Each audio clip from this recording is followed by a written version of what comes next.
Hi, everybody, and welcome again to ZCodeSystem. Here we develop automated systems to help you make your picks.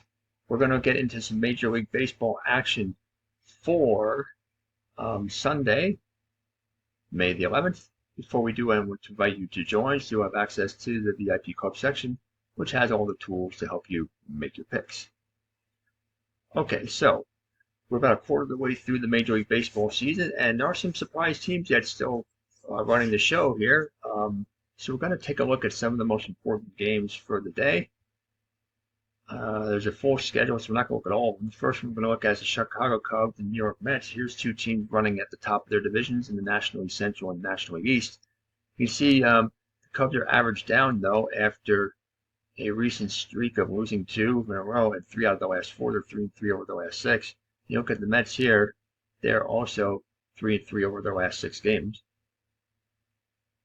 If you take a look at the over-under streak, you can see that the teams are trending on opposite sides of the line, with the Mets under in the last 3 and the Cubs over in 2 out of the last 3.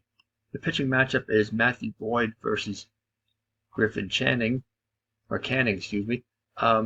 Boyd comes in with a good record, 3-2, good ERA, 2.75. If you look, he's a very poor bet, though, minus $359 in the pitcher profit oscillator. Canning, on the other hand, is 5-1 with a 2.50 ERA. He's even better at home with a 1.80 ERA, and he's an excellent bet at plus $454. The score prediction has the Cubs 6 and Mets 5. Really not worth looking at because the confidence in this prediction is only 16%. Head-to-head wise, the teams have not yet met this season. On the Power Ranks indicator, you can see the Mets are steep upward climb from +2 up to +17, while the Cubs have dropped from +16 down to +7. Take a look at the stability factor, how consistent are the two teams. You can see here the Mets are +8, but they're up at +10. So they have not been as consistent with regard to their favorite underdog status over the last week and a half. The Cubs are at +3, and they've really been hovering around that range, like 3 to 5 for quite some time. Take a look at a couple other things. You can see that 13-3 road record, or home record, excuse me, for the Mets, and 12-7 on the road for the Cubs. The scoring differential, both teams are very good in that category, and nearly identical at +59 to +58. So I think the Mets are going to be the team to beat in this one. I don't think the Cubs are going to do it. The Mets are more consistent, and I like the Mets in the game under the line. Braves and Pirates, Cardinals, Nationals. Again, there's a full slate of games. I'm only looking at 4 of them. Take a look at any of the other ones at your leisure. Rangers, Tigers, Red Sox, Royals. Next one I want to look at is the Cincinnati Reds and the Houston Astros.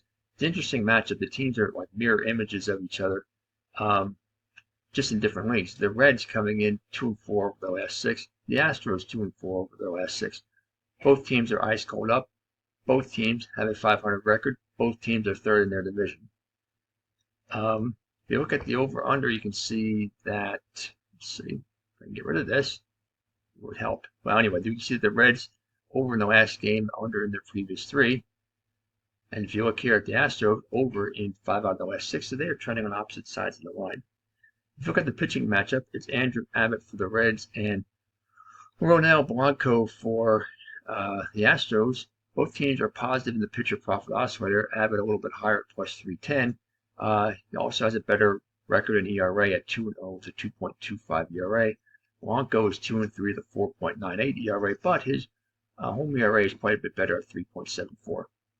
The score prediction at 54% confidence has the Reds 5, Houston 1, but the Power Ranks indicator show that it's a much more close here. It's Houston 18, Cincinnati 16, and both on the upward climb at the moment. Head-to-head matchup, the teams have not yet met this season. Last year, it was Cincinnati winning all 3 games by a combined score of 18-8. Take a look at a couple other things here.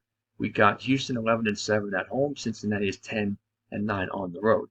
The Reds have a scoring differential edge of +30 to +16, but the Astros have the narrow edge in the Power Ranks indicator, as I indicated before.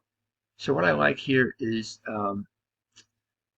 I like Houston to win this one at home. I don't really think Cincinnati has enough firepower on the road. The teams are pretty evenly matched, and when that happens, they usually go with the home team. So let's go with Houston in this one.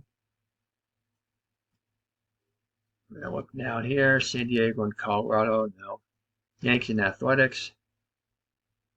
Baltimore and the Angels. This might be an interesting game, but I'm not passing on that one. This is the next one I want to look at because it's two National League West rivals, the Dodgers and the Diamondbacks. The Dodgers are average up 4-2 over the last 6, while the Diamondbacks are ice cold down 2-4 over the last 6.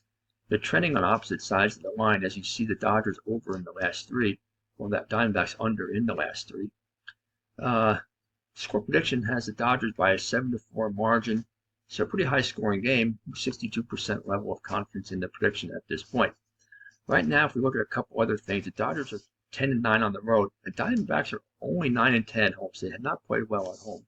The Dodgers have a very big edge of plus 53 to plus 3 in the scoring differential. And if you look at the volatility oscillator, they've also been much more consistent regarding their favorite underdog status, coming in at plus 15 compared to -1 for the Diamondbacks. And you can see the Diamondbacks haven't been consistent all year, right? They've been pretty much in the negative all year. So there's that. Anything else we need to look at on this one? Let's see, in head-to-head wise, the teams have not yet met the regular season this year. On the power ranks indicator, it's the Dodgers plus 15 compared to plus 6. So I like the Dodgers to win on this one, probably by at least 2 runs, but I'm going to pass on the over-under.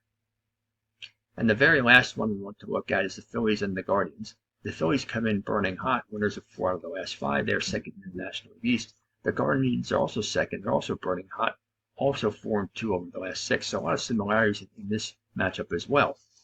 If you look at the over-under, Cleveland has been involved in games over the line each of the last 6. Phillies over in 3 out of the last 6. The score prediction has Philadelphia by a 3-1 margin. Confidence is rather low yet at only 47%.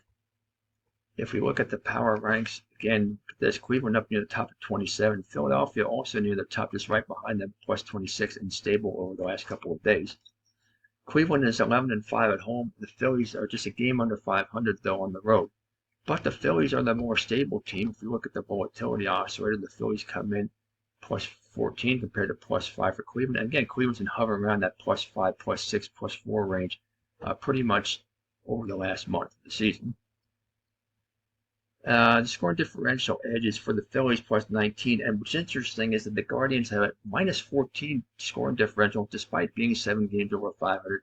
I don't like that trend for them. I like the trend to reverse as far as Cleveland over Philadelphia, because Cleveland won the series each of the last 3 years. I like it to be Philadelphia this time around in a game over the line.